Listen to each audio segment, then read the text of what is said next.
Hi, I'm part of Bito, and I want to show you how to install Bito. I'm here in Visual Studio Code, and you just go to your extensions marketplace, and you type in Bito, and boom, Bito comes in right here, and you can hit install. While it's installing, I'll show you one other quick way you can do this. Go to marketplace.visualstudio.com. You can search Bito here.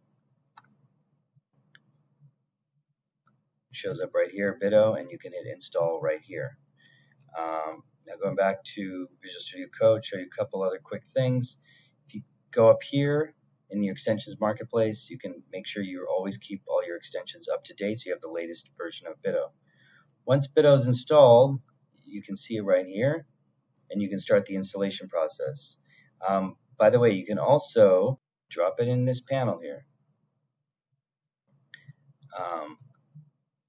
And then if you want to bring it back, you can just drop it right back here, and it'll be back here on the left-hand side.